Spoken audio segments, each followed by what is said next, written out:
मान्य सदस्यहरू अब मैले अलिकति मात्र मैले तपाईलाई 5 मिनेट समय थाल्छु। अन्तिम प्याराग्राफ हो सभामुख महोदय, अन्तिम प्याराग्राफ। नभएको हुनाले सरकारले मान्य मन्त्रीज्यू सामान्य सभामा मलाई कम्प्लिट गर्न पाऊँ। सम्मान्य सभामुख महोदय, मैले यसलाई अहिले टुङ्ग्याउँछु। म अहिले विशेष त्यसको लागि अनुमतिको लागि अनुरोध गर्छु। धेरै छैन, समय यहाँदेखि गणना होला सभामुख महोदय।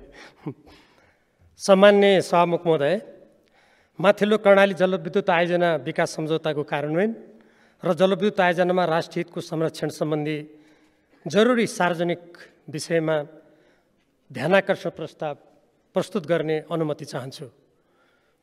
सभामुख महोदय, मैले यो म वाचन गर्छु। अलिकति समय बढी लागेछ भने यसलाई पुरा गर्न दिन हुन म विशेष अनुरोध गर्न चाहन्छु। नेपालको कुल जलविद्युत क्षमता 83,000 मेगावाट र आर्थिक रूपमा सम्भाव्य 42,000 मेगावाट रहेको मानिँदै आएको छ। यो 1960 को दशकमा गरिएको अध्ययनमा आधारित छ। गम्भीर पुनर्मूल्याङ्कन भएको पाइँदैन। झन्डै 111 वर्ष अघि जलविद्युत आरम्भ भएको र 83 वर्ष अघि विद्युत उत्पादन कम्पनी स्थापना भएको देशमा हालसम्म केवल 2269 मेगावाट मात्र उत्पादन हुनु अत्यन्त दुःखको कुरा हो। मन्त्रालयको श्वेतपत्र अनुसार आगामी 5 वर्षमा विद्युत खपत 700 युनिट किलोवाट घण्टा र 10 वर्षभित्र 1500 युनिट किलोवाट घण्टा पुर्याउने तथा आगामी 10 वर्षभित्रमा आन्तरिक खपतका लागि विद्युत उत्पादन 15,000 मेगावाट पुर्याउने भन्ने लक्ष्य पुरा हुने स्थिति देखिँदैन। विद्युत ऊर्जाबाट यथेष्ट लाभ लिन नसकेको अवस्था छ। यद्यपि अर्को सरकारी तथ्याङ्कले आगामी 10 वर्षमा 6,171 मेगावाट मात्र उत्पादन हुन सक्ने देखिएको छ। गत जुन महिनामा भारतबाट नेपालले दैनिक अधिकतम 115 मेगावाट आयात गरेको थियो भने अधिकतम 217 मेगावाट निर्यात गरेको थियो। अगस्त महिनामा दैनिक अधिकतम 367.7 मेगावाट निर्यात गरेको थियो भने अधिकतम आयात 89 मेगावाट गरेको थियो। विभिन्न कारणले गर्दा करिब 1700 मेगावाट घण्टा लगातार 1 घण्टा 1000 किलोवाट प्रयोग हुँदा 1 मेगावाट घण्टा जान्छ। देशमा विद्युत आपूर्ति बन्द भएको थियो। अथवा समग्र राष्ट्रिय आवश्यकताको प्रक्षेपण तथा हालसम्मको विद्युत आयात र निर्यातको वस्तुगत लेखाजोखा नगरी विद्युत बेचेर पैसा कमाइयो भनेर ढङ फुक्नुको औचित्य देखिन्न। चालु आर्थिक वर्षमा 628 मेगावाट विद्युत राष्ट्रिय प्रणालीमा जोडिने भनिएको छ। हालसम्म 92% जनतामा विद्युत सेवा पुगेको, 4 जिल्ला विद्युतीकरणबाट पूर्ण रूपमा वञ्चित भएको, 31 जिल्लामा विद्युतीकरण पूर्ण रूपमा नभई फरक प्रतिशतमा रहेको स्थिति छ। दक्षिण एसियामा सम्भाव्य जलविद्युत क्षमता हेर्दा भारतको 147 गिगावाट र पाकिस्तानको 100 गिगावाट पछि नेपालको स्थान तेस्रो देखिन्छ। जलस्रोत विज्ञका अनुसार नेपालमा प्रतिवर्ष उपलब्ध जलस्रोत 210 घन किलोमिटर छ। यस दृष्टिबाट विश्वमा नेपाल 42औं स्थानमा छ। प्रति व्यक्ति प्रति वर्ष उपलब्ध जलस्रोत 7,000 घनमिटर छ र यस कोणबाट नेपाल विश्वमा 72औं स्थानमा छ। भुटानको प्रति व्यक्ति प्रति वर्ष उपलब्ध जलस्रोत नेपालको भन्दा बढी अर्थात् 1,31,000 घनमिटर छ। नेपालमा प्रति वर्ग किलोमिटर प्रति वर्ष उपलब्ध जलस्रोत 1,430 मिलिमिटर छ, जो विश्वमा 31औं स्थान हो। 2. नेपालको जलस्रोत क्षमताको राष्ट्रिय हितमा समुचित उपयोग हुन नसक्नु अत्यन्त दुःखद र विडम्बनापूर्ण छ। अझै राष्ट्रिय हितमा आघात पुर्याउने प्रवृत्ति र कामको शिकार माथिल्लो कर्णाली लगायतका आयोजनाहरू भइरहेका छन्। जलस्रोत सदुपयोग गरिँदा देशको आर्थिक विकास र आत्मनिर्भर अर्थतन्त्रमा टेवा, इन्धन सङ्कटको समाधानमा सघाउ पुग्नुका साथै जलवायु तथा वातावरण परिवर्तन जस्ता समस्याको समाधान गर्न सहज हुने थियो। त्यसो भइरहेको छैन। एक अध्ययनअनुसार नेपाल जलसङ्कटको दृष्टिले विश्वमै 40औं स्थानमा, पानीको गुणस्तर अत्यन्त तल र बाढीको जोखिमका दृष्टिले 11औं तथा खडेरी जोखिमको दृष्टिले 60औं स्थानमा रहेको भन्ने कुरा गम्भीर छ। 3.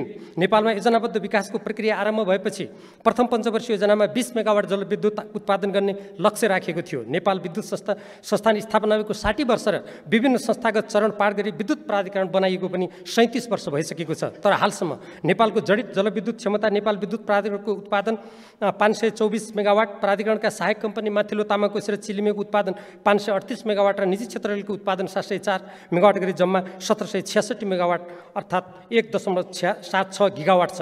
यो तथ्याङ्क केही पुरानो भएकोले मैले माथि अद्यावधिक तथ्याङ्क पेश गरिसकेको छु। यो विश्वका अन्य देशको तुलनामा 71औं स्थान हो। छिमेकी भारतको जडित विद्युत क्षमता 40 गिगावाट र चीनको विश्वमा नै सर्वाधिक 311 गिगावाट रहेको छ। आर्थिक वर्ष 2077-78 मा नेपालमा प्रति व्यक्ति विद्युत खपत 325 किलोवाट घण्टा थियो। गत आर्थिक वर्षमा प्रति व्यक्ति विद्युत खपत 350 किलोवाट घण्टा भई प्रति व्यक्ति विद्युत खपत 260 किलोवाट घण्टा थियो। लक्ष्य अनुसार विद्युत खपत बढ्न नसकेको कुरा स्वयं मन्त्रालयले नै स्वीकार गरेको छ। विद्युत प्रयोग गर्न सकिने ठाउँमा पेट्रोल, डिजल, ग्यास लगायतका इन्धन प्रयोग भइरहेका छन्। इन्धन आयातमा वर्षेनी खरबौं रुपियाँ बाहिरिएको छ। आयातित इन्धनलाई विद्युत ऊर्जाले विस्थापित गर्न उपयुक्त नीति र कार्यक्रम आधारित पूर्वाधारको विकास हुन सकेको छैन। खाना पकाउन विद्युतीय चुलो प्रयोग गर्दा भार थेग्न सक्ने वितरण प्रणाली प्रणालीको विकास भएको छैन। विद्युतीय सवारी साधनका लागि पर्याप्त चार्जिङ स्टेसन छैनन्। एक अध्ययन अनुसार अझै पनि 65.5% उद्योग डिजल ऊर्जामा निर्भर छन्। उद्योगको माग अनुरूप प्रसारण लाइन बनाएर विद्युत आपूर्ति गरिएको छैन। यसबाट विद्युतको हालको उच्च माग 1885 मेगावाट भनिए पनि देशको विकास र आवश्यकता अनुसार विद्युतीकरणका लागि बढी विद्युत आवश्यक देखिन्छ। विज्ञहरूका अनुसार भारतको प्रति व्यक्ति विद्युत खपत 1200 युनिट छ र नेपालले त्यस स्थितिमा पुग्न 7000 मेगावाट विद्युत उत्पादन गर्नुपर्छ। भुटानको प्रति व्यक्ति विद्युत खपत 2800 युनिट छ र त्यस स्तरमा पुग्न नेपालले झन्डै 17000 मेगावाट विद्युत उत्पादन गर्नुपर्छ। अन्य विकसित देशहरूसँग त तुलना गरेर साध्य नै छैन। नेपालको हालको प्रति व्यक्ति विद्युत खपतलाई यतिकै कायम राखेर केवल विद्युत विदेश निर्यात गर्ने कुरामा जोड दिने हो र?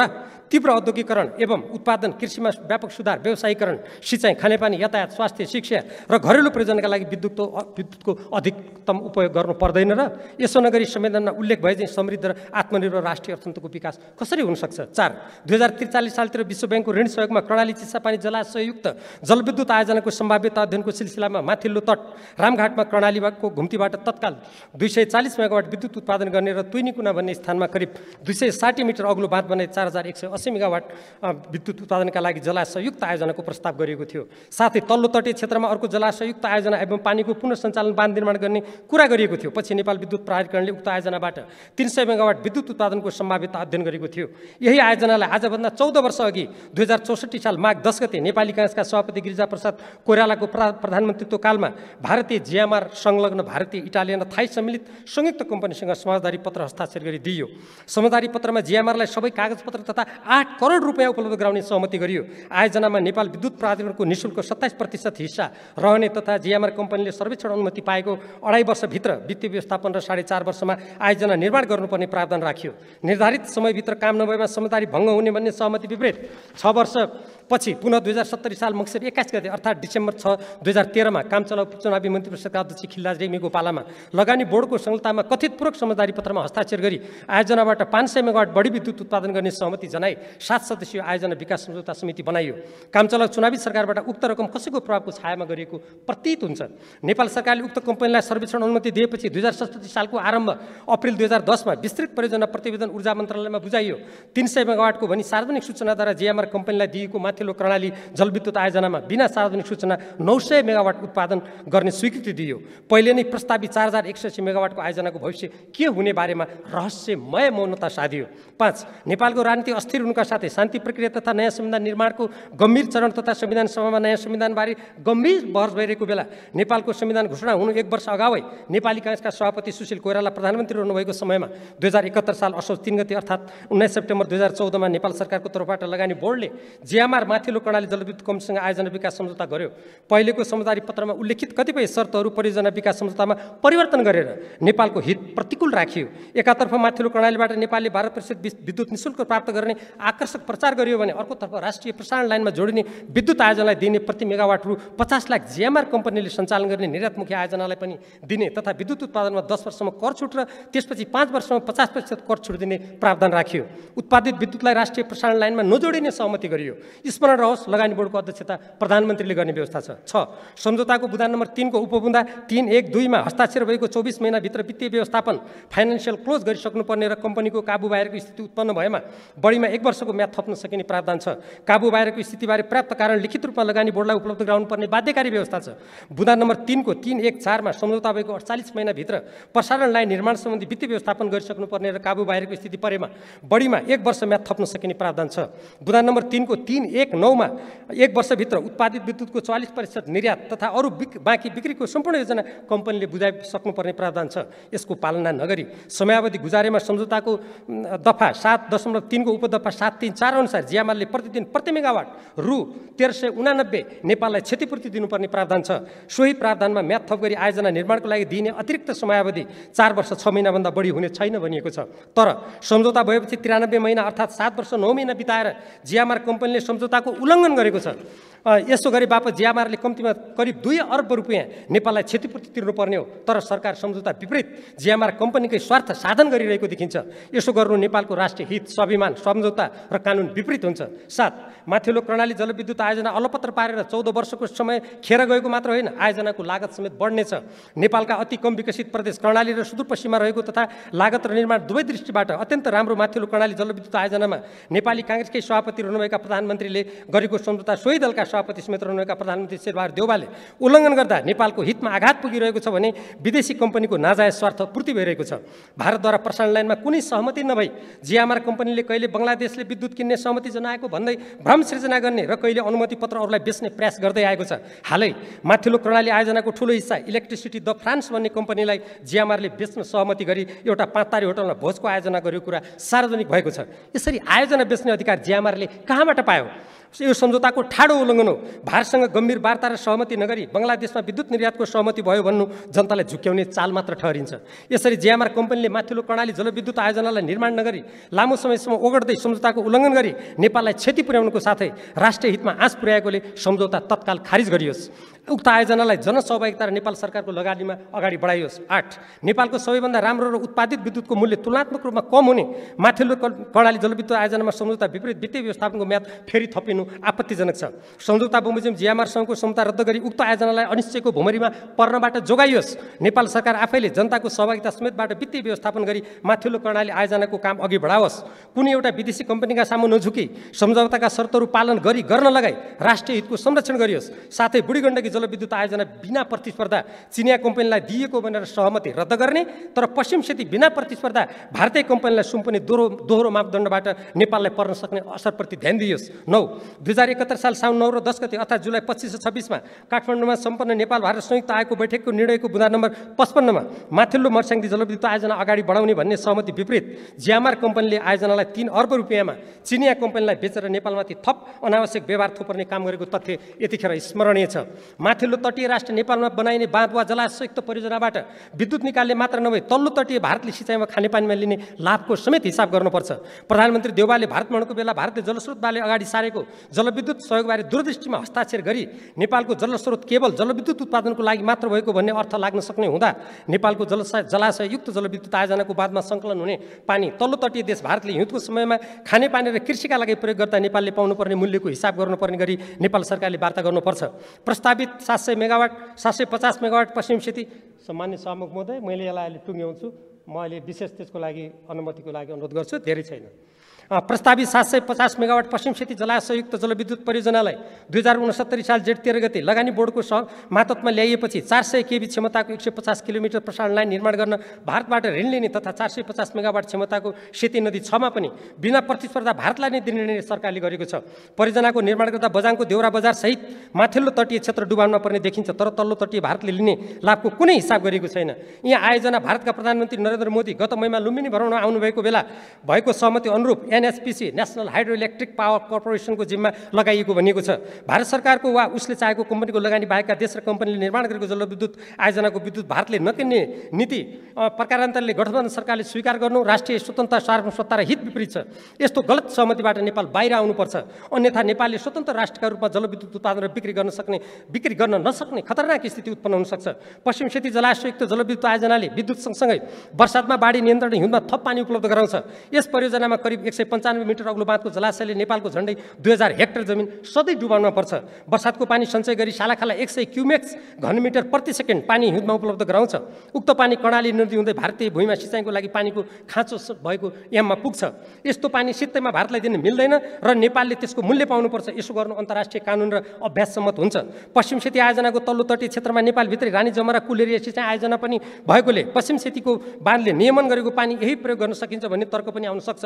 तर उक्त सिँचाइ आयोजना करिब 100 वर्ष अगाडि नै नेपाली किसानहरूले निर्माण गरेका हुन् र हाल यसमा स्तरोन्नति हुँदैछ। मूल नहरले कर्णाली नदीको दायाँ किनारको प्रवेशबाट पानी पाउँछ। मूल नहरको संरचनाको अधिकतम क्षमता 100 क्युमेक्स घनमिटर प्रति सेकेन्ड छ। कर्णाली नदीको न्यूनतम प्राकृतिक बहाव नै 300 क्युमेक्स हो। तसर्थ पश्चिम सेती आयोजनाबाट प्राप्त हुने पानी यस सिँचाइमा प्रयोग नहुने प्रष्ट देखिन्छ। 10 नेपाल सरकारले अरुण चौथो जलविद्युत आयोजना निर्माण गर्न नेपाल विद्युत प्राधिकरणलाई अधिकार दिएकोमा नेपाल सरकारको कुनै औपचारिक निर्णय र अन्तर्राष्ट्रिय प्रतिस्पर्धा बिना प्राधिकरणका प्रमुखले प्रधानमन्त्री देउवाको निर्देशनमा भारतलाई ठूलो हिस्सा बिक्री गर्ने सहमति भारतीय प्रधानमन्त्रीको लुम्बिनी भ्रमणको बेला गर्नुभएको छ। के यो नेपालको हित अनुकूल भयो त?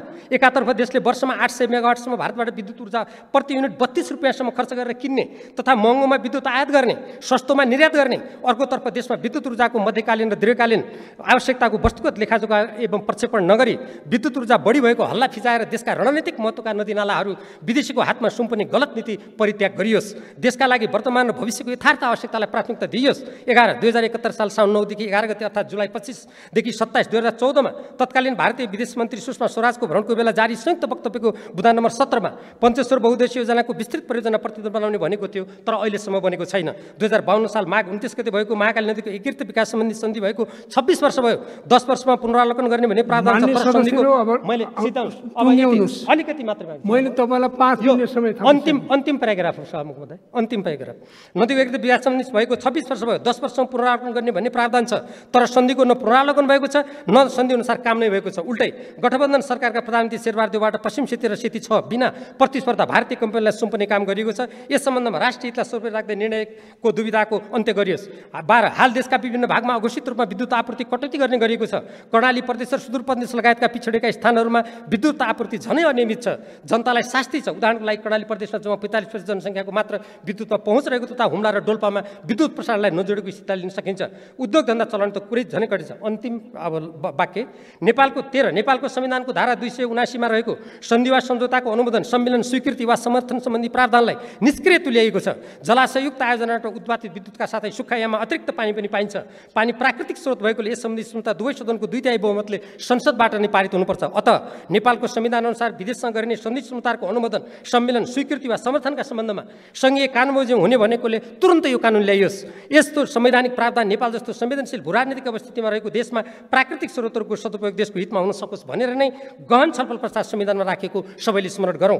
सम्मान्य सभामुख महोदय, प्रस्तुत ध्यानाकर्षण प्रस्तावका सम्बन्धमा सम्मानित प्रतिनिधि सभाका सम्मान्य सभामुखबाट नेपाल सरकारलाई आवश्यक निर्देशन हुन तथा सम्पूर्ण माननीय सदस्यहरूको गम्भीर चासो, सरोकार तथा समर्थनका लागि हार्न अनुरोध गर्दछौँ। यसमा प्रश्नकर्ता 2 जना मान्यहरू काठमाडौँ बाहिर रहनुभएको हुनाले उहाँले भनिदिनु भन्नुभएको छ। समय दिनुभएकोमा धन्यवाद।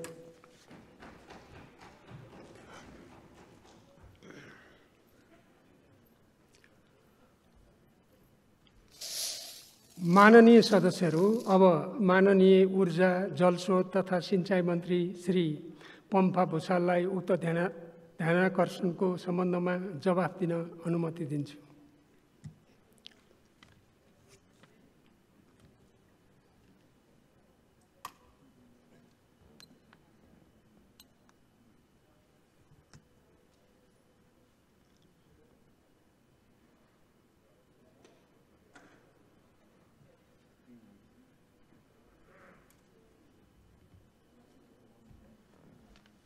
एकजना हास्य कलाकार अपूर्व क्षितिज सिंहले केही दिन अगाडि आफ्नो पोस्टमा उहाँले आफ्नो एउटा हास्य प्रस्तुति राखे गरे बापत उहाँ 10 दिनदेखि थुनामा हुनुहुन्छ।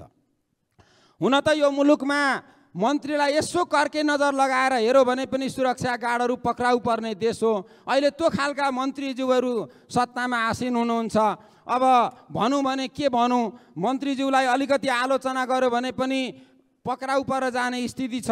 तर उहाँले कला प्रस्तुत गर्ने क्रममा अलिकति हास्य प्रस्तुतिका क्रममा केही कसैलाई मार्का पर्यो होला। कसै न कसैलाई मार्का पार्ने नै प्रस्तुति हुन्छ हास्य कलाकारमा। हामीले देखेका छौँ शीर्ष नेताहरू प्रज्ञा भवन र सभागृहमा बसेर हास्य कलाकारहरूको व्यङ्ग्य, आफूमाथिको कडा व्यङ्ग्य हाँसी स्वीकार गरेको हामी देखिरहेका छौँ। अनि यस बापत नै अपूर्व क्षितिज सिंह जस्तो एउटा कलाकारलाई 10औं दिनदेखि थुनामा राख्ने कुरा यो सरकार गरिरहेको छ र म उहाँलाई शीघ्र रिहाईको माग गर्न चाहन्छु। र उहाँले यसभन्दा अगाडि नै आफ्नो पोस्टबाट उहाँले चाहिँ त्यसलाई डिलिट मात्रै गर्नुभएको छैन, उहाँले क्षमायाचना पनि गरिसक्नु भएको छ। यस्तो बेलामा उहाँलाई थुनेर उहाँमाथि कुनै पनि खालको अत्याचार नगरियोस् र कलाकारमाथि कुनै प्रकारको दमन नगरियोस् भन्ने कुरा पनि म जोरदार रूपमा माग गर्न चाहन्छु। धन्यवाद।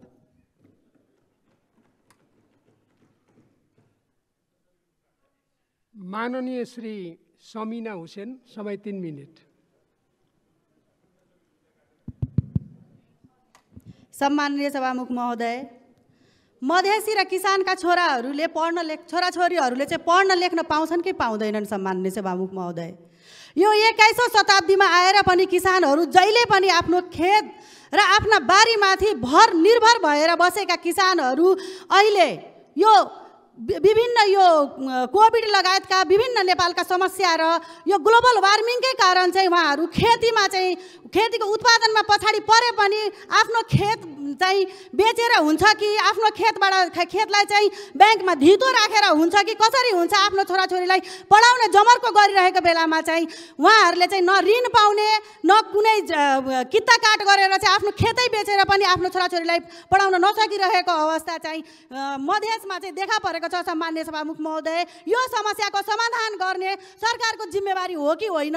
यदि हो भनेदेखि म यसै सम्मानित सदनमा चाहिँ सभामुख मार्फत चाहिँ सम्बन्धित निकायको ध्यान आकर्षण गराउँदै त्यसै गरी सम्माननीय सभामुख महोदय, हामी नेपालीहरू चाहिँ वैदेशिक रोजगारमाथि चाहिँ निर्भर भइरहेको स्थिति अहिले नेपालमा देखिए तापनि यही वैदेशिक रोजगारमा पनि महिलाहरूमाथि चाहिँ विभेद गरिएको छ सम्माननीय सभामुख महोदय।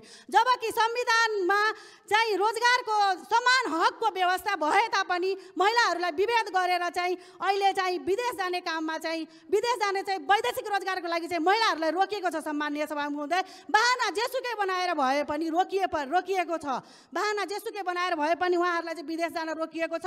गल्फ कन्ट्री दुबई, साउदी र कतारमा चाहिँ महिलाहरू जान नमिल्ने चाहिँ यो हाम्रो यसले गर्दाखेरि चाहिँ महिलाहरू चाहिँ यसबाट विभेदित भएका छन् सम्माननीय सभामुख महोदय। त्यसैले चाहिँ महिलाहरूले पनि आफ्नो रोजगार गरेर खाने बाटो खुल्ला बनाउनु पनि यो सरकारको जिम्मेवारी रहेकोले सम्बन्धित निकायको मैले ध्यान आकर्षण गराउन चाहे र त्यसै गरी सम्माननीय सभामुख महोदय, अहिले भर्खर तत्कालको घटनाहरू भनिरहेको छु सम्माननीय सभामुख महोदय। बालबालिकाहरूलाई चाहिँ अहिले चाहिँ बालबालिका चोरहरू चाहिँ नेपालमा चाहिँ बिगबिगी रहेको छ सम्माननीय सभामुख महोदय। यो बालबालिकालाई चोर्नको लागि चाहिँ यो विभिन्न खालको साधुको माग्नेको र विभिन्न व्यापार व्यवसाय गर्ने बहाना बनाएर चाहिँ उहाँहरूको चाहिँ यो विभिन्न रूप 2076 चैत्र 9 मा तत्कालीन प्रधानमन्त्री केपी शर्मा ओलीको सरकारले भूमिहीन दलित र सुकुम्बासी अव्यवस्थित बसोबासीहरूको समस्या समाधान गर्न जग्गासँगै लाल पूर्जा बाँड्न भूमि सम्बन्धी समस्या समाधान आयोग गठन गरेको थियो। उक्त देवी ज्ञावली आयोगलाई 16 महिनामै हालको गठबन्धनको सरकारले खारेज गरी 29 भदौ 2078 मा अर्को राष्ट्रिय भूमि आयोग गठन गरेको थियो। यसरी गठन भएको राष्ट्रिय भूमि आयोगको निर्देशिकालाई अध्ययन गर्ने हो भने धेरैवटा बुँदाहरू एक आपसमा बाजिएको पाइन्छ। परिच्छेद 10 को 52 ख को 1 मा भूमिहीन सुकुम्बासीलाई एक पटकका लागि नेपाल सरकारले उपदफा 4 को अधीनमा रही निजहरूले आमाद कमोद गर्दै आएको स्थानमा वा नेपाल सरकारले उपयुक्त ठहराएको अन्य कुनै सरकारी जग्गामा तोकिएको क्षेत्रफलको हदमा नबढ्ने गरी जग्गा उपलब्ध गराइने छ भनेर स्पष्ट लेखिएको छ। तर दफा 52 खकै 4 को ग मा के भनिएको छ भने यसरी जग्गा उपलब्ध गराउँदा सार्वजनिक जग्गा, नदी, खोला वा नहर किनाराको जग्गा उपलब्ध गराइने छैन भनेर लेखिएको कारण नेपालका धेरैवटा ठाउँहरूमा ठुलो समस्या देखा परेको छ। झापा जिल्लाको अर्जुनधारा नगरपालिकामा पर्ने बिरिङ, टाङटिङ लगायतका ठुला नदीहरूले वर्षौनी आफ्नो धार परिवर्तन गरेका कारणले वास्तविक खोलाको नक्सा भएको ठाउँमा आज बस्ती बसिरहेका छन् र धान खेती भइरहेको छ भने हिजोको बस्तीमा आज खोला कुदिरहेको कारण अर्जुनधारा नगरपालिकाका करिब 45 घर परिवार नदी खोला किनारमा सुकुम्बासी जीवन बिताइरहेका छन्। बिर्तामोड लगायतका ठुला सहरमा खोला र पैनी आज नक्सामा मात्र सीमित छन्। देशभरका करिब 48 लाख नागरिक एक किसिमको समस्याले गर्दा सुकुम्बासी भई बस्न बाध्य छन्। धनी पूर्जा पाउन सकिरहेका छैनन्। तसर्थ नदी खोला नहर र पैनी किनाराको जग्गामा बस्दै आएका तमाम नेपाली नागरिकलाई तुरुन्त व्यवस्थित गर्न नेपाल सरकारले राष्ट्रिय भूमि आयोग 2078 को निर्देशिकालाई संशोधन गरी भूमिहीन सुकुम्बासीलाई यथाशीघ्र धनी पूर्जा उपलब्ध गराउन सरकारको गम्भीर ध्यानाकर्षण गराउन चाहन्छु र निर्वाचन नजिकिँदैछ हरेक पटक निर्वाचनमा सुकुम्बासीलाई धनी पूर्जा वितरण गर्ने आश्वासन दिएर भोट बटुल्ने मात्र होइन, सबै खाले सुकुम्बासीहरूको समस्या समाधान गरी यथाशीघ्र धनी पूर्जा उपलब्ध गराइयोस् र सुकुम्बासीहरूको आन्दोलनलाई सम्बोधन गरियोस् भनी म माग गर्न चाहन्छु। धन्यवाद। माननीय सदस्यहरू, प्रतिनिधि सभाको आजको बैठक मान्य सदस्यहरू, अब शून्य समयको कार्यक्रम प्रारम्भ हुन्छ। शून्य समयमा बोल्न चाहनुहुने मान्य सदस्यहरूको लागि 1 मिनेटको समय निर्धारण गरिएको छ। निर्धारित समयभित्र मान्य सदस्यले आफ्नो भनाइ राख्न हुन अनुरोध गर्छु। सर्वप्रथम मान्य श्री तेजुलाल चौधरी। हेलो, सम्मानीय सभामुख महोदय, शिक्षालाई किन सरकारले हेपेको जस्तो हामीलाई सम्मानीय सभामुख महोदय, शिक्षालाई किन ध्यान दिन सकेको छैन?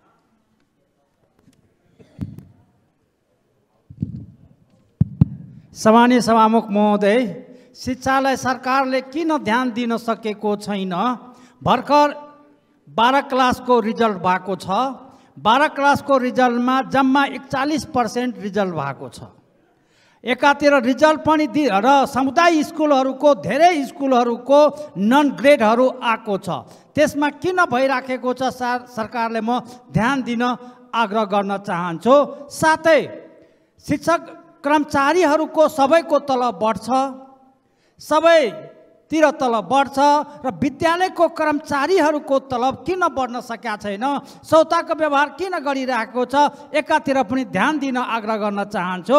र अर्को कुरा सरकारले म के आग्रह गर 2072मा संविधानबाट हाम्रो संविधान बन्यो र त्यो संविधानका धेरै कुराहरू अहिलेसम्म हामीले बनाउन सकेको छैनौँ। जस्तै सङ्घीय निजामती ऐन किन बनाउन हामी सकेनौँ। त्यस्तै माननीय श्री दिव्यमणि राज भण्डारी। सामान्य सभामुख महोदय, मेरो जिन्दगीमा एक पटकको लागि एक गरिमाय संसदमा प्रतिनिधित्व गर्न मौका दिनुभएकोमा मेरो पार्टी नेपाली काङ्ग्रेसप्रति आभार व्यक्त गर्दछु।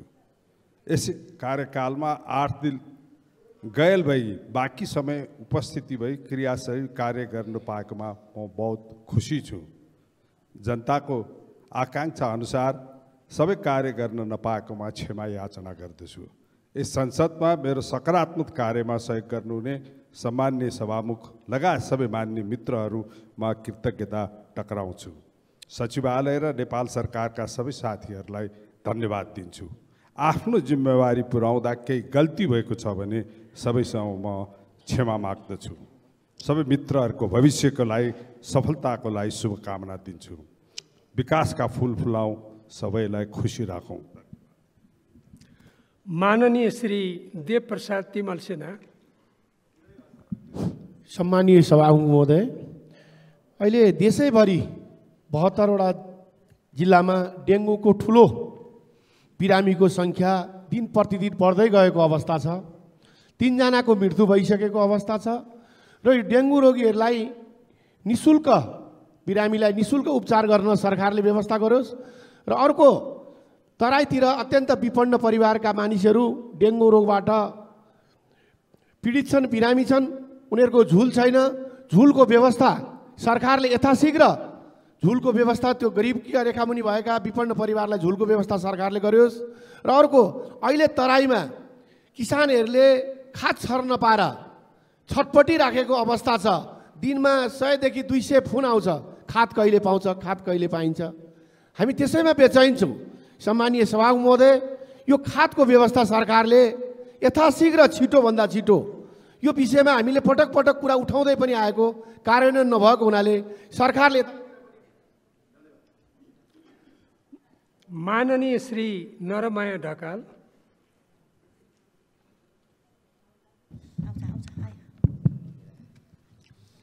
सम्माननीय सभामुख महोदय, आम निर्वाचन नजिकै छ। आम नेपालीको सङ्घर्ष र बलिदानको प्रतिफलमा आएको गणतन्त्रमा केही तुसहरू बाँकी नै देखिन्छन्। गणतन्त्र सबै जात जाति र वर्गका नागरिकहरूको अधिकार सुनिश्चित गर्न ल्याइएको हो। थारू समुदायमा जन्मिएको निर्दोष उदयमान नेता माननीय रेशम चौधरी जस्ता व्यक्तिलाई बिना कुनै दोष जेलमा सडाउनका लागि ल्याइएको होइन।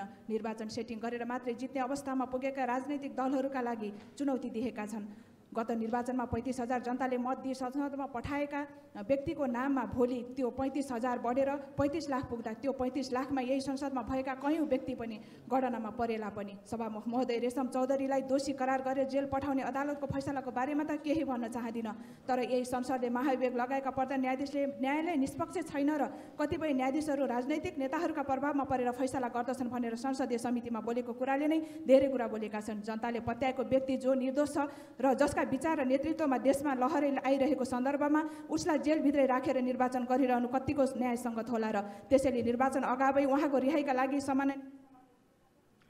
माननीय श्री नवराज सिलवाल। सम्मानित सभामुख महोदय, त्रिभुवन अन्तर्राष्ट्रिय विमानस्थलमा अध्यागमन भएको अस्तव्यस्तता र गैर व्यावसायिक गतिविधिले अन्तर्राष्ट्रिय स्तरमा नेपालको छवि धम्मै लिएको छ। म सरकारको गम्भीर ध्यानाकर्षण गराउन चाहन्छु। टिआइएको अध्यागमनलाई व्यावसायिक ढङ्गले सञ्चालन गर्न र गैर कानुनी गतिविधिलाई नियन्त्रण गर्न नेपाल प्रहरीलाई अध्यागमनको जिम्मेवारी दिइयोस्। भाद्र 8 देखि भाद्र 11 गतिसम्म सिआइबी र मानव बेचबिखन नियन्त्रण ब्युरोले गरेको अनुसन्धानमा 227 जना महिलाहरू भिजिट भिसा मार्फत मिडल इस्टतिर जान लागेको घटना चाहिँ बाहिरिएको छ र त्यसलाई रोक्ने काम पनि प्रहरीले गरेको छ। मानव तस्कर गिरोहहरूले नेपाली महिलाहरूलाई दुबई हुँदै कुवेत, इरान, इराक र साउदी अरेबियामा पुर्याउने खालका गतिविधिहरू बढेको हुनाले भिजिट भिसालाई को कार्यविधि जारी गरेको सरकारले जारी गरेको छ, तर त्यसको चाहिँ कार्यान्वयन नभएको हुनाले सरकारले मान्य मन्त्रीज्यू सम्मानित सभामुख, मलाई कम्प्लिट गर्न पाऊँ। भिजिट भिसाको कार्यविधि सरकारले लागू गरेको छ, तर कार्यान्वयन नभएको कारणले अन्तर्राष्ट्रिय विमानस्थलमा जुन खालको अस्तव्यस्तता छ यसलाई नियन्त्रण गर्नेतर्फ सरकारको गम्भीर ध्यानाकर्षण गर। माननीय श्री नीरा देवी जयरू।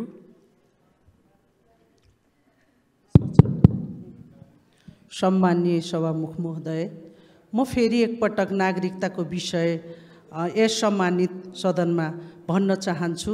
अहिले पछिल्लोचोटि संशोधन गरिएका थरहरूमध्ये तीमध्येका विद्यार्थीहरूको शैक्षिक प्रमाणपत्रमा बुवाको नाम र थर परिवर्तन गर्नका निम्ति राष्ट्रिय परीक्षा नियन्त्रण कार्यालयमा केन्द्रमा धेरै सर्टिफिकेटहरू पुगेका छन्।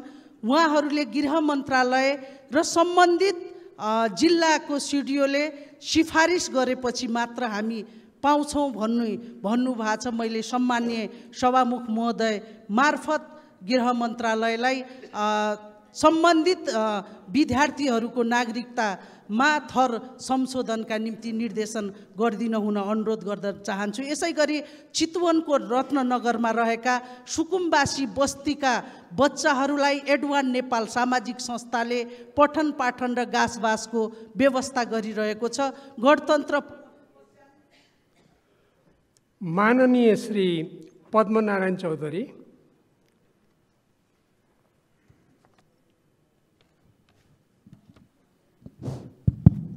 सम्माननीय सभामुखज्यू, हामी यस आर्थिक वर्षदेखि भू उपयोग नीतिलाई अवलम्बन गरेका छौँ। यसमा कृषि क्षेत्रलाई कृषि क्षेत्र र गैर कृषि क्षेत्रलाई रेखाङ्कन गर्नुपर्ने आवश्यकता छ। साथै यो स्थानीय निकायलाई नै सम्पूर्ण जिम्मेवारी सरकारले दिएको छ र सरकारले अब यो छुट्याउने काम पनि कृषि क्षेत्र र गैर कृषि क्षेत्र छुट्याउने काम पनि स्थानीय निकायलाई नै दिएको छ, जो पूर्ण गर्नको लागि धेरै समय लाग्न सकिन्छ र साथसाथै अहिले वर्तमान अवस्थामा किताकाट हुन सकेको कारणले गर्दाखेरि जनतालाई धेरै पीरमार्का परेकोले यसलाई यसतर्फ म सरकारको ध्यान आकर्षण गर्न चाहन्छु। त्यो छुट्याउन कृषि क्षेत्र र गैर कृषि क्षेत्र नछुट्याउन्जेलसम्मको लागि केही दिनको लागि किताकाट चाहिँ यथावत कायम राख्नु पर्यो, ताकि आम जनताको जुन लेनदेनको प्रक्रिया छ त्यसलाई चाहिँ चालू राख। माननीय श्री पार्वता डीसी चौधरी। सम्मान्य सभामुखज्यू, प्रधान न्यायाधीशले न्याय खोजिरहेको अवस्थामा एउटा थारूको छोराले न्याय त के पाउँथ्यो? सामान्य सभामुखज्यू, रेशम चौधरी जो 35,000 मतले विजय भएको 74 मा विजय भएको आजको दिनसम्म पनि उहाँ थुनामा हुनुहुन्छ। यो एउटा राजनीतिक मुद्दा थियो, राजनीतिक हिसाबले यसलाई समाधान गर्नु पर्थ्यो। तर हाम्रो देश नेपाल र हाम्रा देशका राजनीतिक दलहरू आफ्नो व्यक्तिगत स्वार्थभन्दा माथि उठ्न सक्नु भएन उहाँहरू, र एउटा जल्दो बल्दो थारू समुदायको त्यो होनहार युवालाई कठघेरामा राखेर अबको चुनावमा जानु भनेको यो अत्यन्त विडम्बना हुनेछ सम्मान्य सभामुखज्यू। यतातिर सरकारको ध्यान जाओस् भन्न चाहन्छु। र यसरी एउटा निर्दोष भनेर भन्दाखेरि पनि एउटा न्यायालयले गरेको हुनाले पनि अहिले चोलेन्द्र शमशेर जबारा सामान्य प्रधानमन्त्री माननीय श्री पार्वती कुमारी विसुङके। सम्माननीय सभामुख महोदय, संवैधानिक व्यवस्था अनुसार राष्ट्रिय समावेशी आयोगको गठन भएको हो, तर संविधान विपरीत काम गर्ने थप अधिकार आयोगलाई कसले दियो? हाम्रो संविधानले नेपाल समाजवाद उन्मुख हुनेछ भनी परिकल्पना गरेको छ। सोही अनुसार हाम्रो राज्यको सेवा सुविधाबाट पछाडि पारिएका र विकासको मूलधारमा आइ नपुगेका वर्ग, क्षेत्र, समुदाय, जाति, लिङ्ग र क्षेत्र वर्गका नागरिकलाई समावेशी सिद्धान्तको आधारमा राज्यका हरेक तहमा उनीहरूको पहुँच पुर्याउने प्रष्ट व्यवस्था छ। तर पदाधिकारी र कर्मचारीमै अब समावेशी भएको राष्ट्रिय समावेशी आयोगले विज्ञलाई विज्ञताको पैसा तिरी विद्यमान सरकारी सेवामा आरक्षणको प्रभाव तयार पार्ने प्रतिवेदन आरक्षण नै आवश्यक छैन भन्ने विज्ञको पूर्वाग्रही धारणालाई आयोगले आफ्नो प्रतिवेदनमा समावेश गरेको विषयलाई मेरो घोर आपत्ति छ। सभामुख महोदय, यस्तो पूर्वाग्रही र संविधानको खिलाफमा प्रतिवेदन तयार पारी सार्वजनिक गर्ने विज्ञ र आयोगका पदाधिकारीलाई अविलम्ब पदबाट निलम्बन गरी कानुन बमोजिमको कारबाही गर्न म सभामुख मार्फत नेपाल सरकारको ध्यानाकर्षण गराउँदछु। धन्यवाद। माननीय डाक्टर पुष्पा कुमारी कर्णकायस्थ।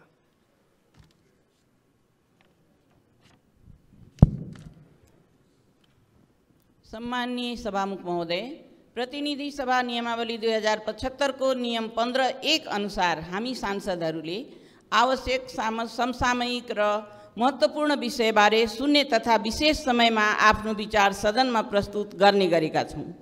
तर नियम 15(2) अनुसार शून्य समय र विशेष समयमा उठेका विषयको जवाब सम्बन्धित मन्त्रीले 5 दिनभित्र सभामुख मार्फत सदनलाई उपलब्ध गराउनुपर्छ भन्ने कुरा उल्लेख छ। नियम 15(2) को पालना नभइरहेको र कार्यान्वयन पनि नभएकोले हामी चिन्तित र निराश छौँ। तर शून्य र विशेष समयमा उठेका कुराहरूको जवाब मन्त्रीज्यूले संसदमा नदिएको भए पनि यो कुरा उहाँहरूले कार्यक्षेत्रमा कार्यान्वयन गर्ने गराउने कुरामा म आशावादी छु र विनम्रतापूर्वक आग्रह पनि गर्दछु। यसै सन्दर्भमा मैले विशेष समयमा विक्रम सम्वत 1997 मा शहादत प्राप्त भएका शहीदहरू र त्यही समयमा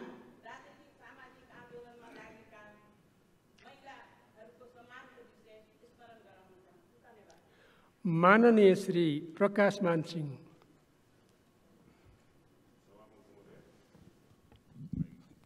सभामुख महोदय, यो अहिले यो जुन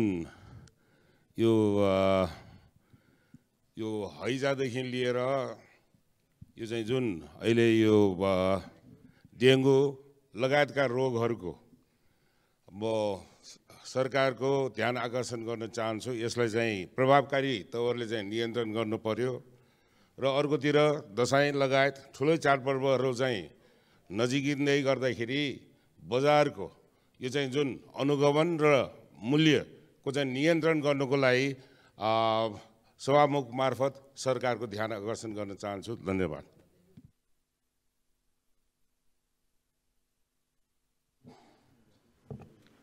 माननीय श्री प्रकाश रसाइली स्नेही।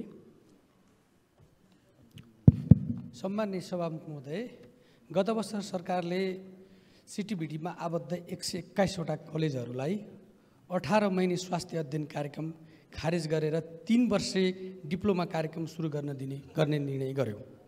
त्यसै अनुसार सिटिभिटीले 121वटा कलेजको गुणस्तर वृद्धिको सिफारिस उच्च चिकित्सा शिक्षा आयोगमा सिफारिस गर्यो। तर चिकित्सा शिक्षा आयोगले जम्मा 65वटा कलेजहरूको स्वीकृति दियो र 56वटा कलेजहरूलाई हालसम्म स्वीकृति दिएको छैन।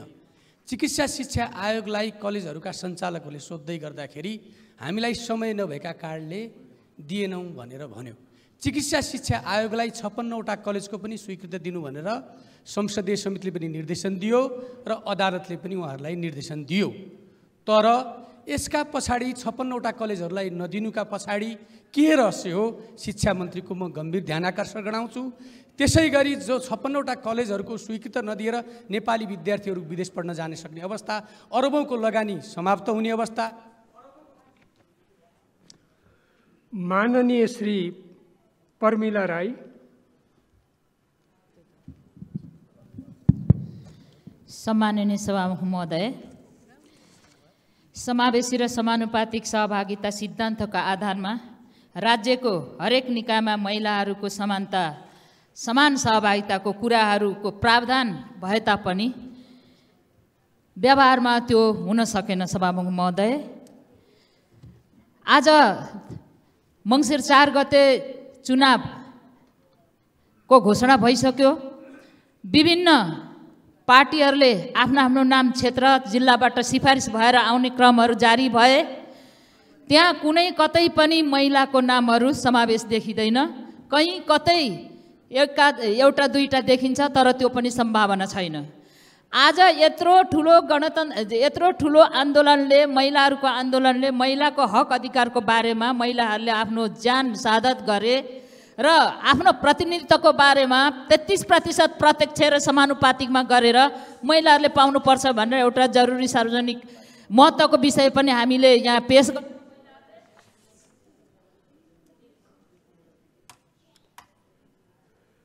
माननीय श्री प्रेम सुवाल। सभामुख महोदय, निर्वाचनको घोषणा लगतै निर्वाचनमा नउठ्ने तटस्थ व्यक्तिहरूको निर्वाचन सरकार गठन हुने र संसदको कार्यकाल पनि अन्त्य हुने व्यवस्था गरौँ। प्रतिनिधि सभामा 3% र प्रदेश सभामा 1.5% मत सीमाको कारण 2074 सालको समानुपातिक निर्वाचनमा राजनीतिक दलहरूको झन्डै 20 लाख मतको प्रतिनिधित्व नहुनु र नगराइनु निरङ्कुश र तानाशाही नै हो। समानुपातिकमा निर्वाचित नहुने दलहरूको आयोगबाट धरोती फिर्ता हुने व्यवस्था होस्। राजनीतिक दल दर्ता 85वटा राजनीतिक दल समानुपातिकमा भाग लिन दर्ता भएका छन्। प्रतिनिधि सभामा 3% र प्रदेश सभामा योलाई खारेज होस् र यो विधेयक तत्कालै सदनबाट पारित गरियोस्। धन्यवाद। मान्य सदस्यहरू, शून्य समयमा मान्य सदस्यहरूले बोले क्रम यही समाप्त हुन्छ। मान्य सदस्यहरू, अब प्रतिनिधि सभाका सचिव श्री गोपालनाथ योगीलाई प्रतिनिधि सभामा उत्पत्ति भएको कारागार विधेयक 2076 राष्ट्रिय सभाबाट संशोधनसहित प्राप्त सन्देश टेबल गर्न अनुमति दिन्छु।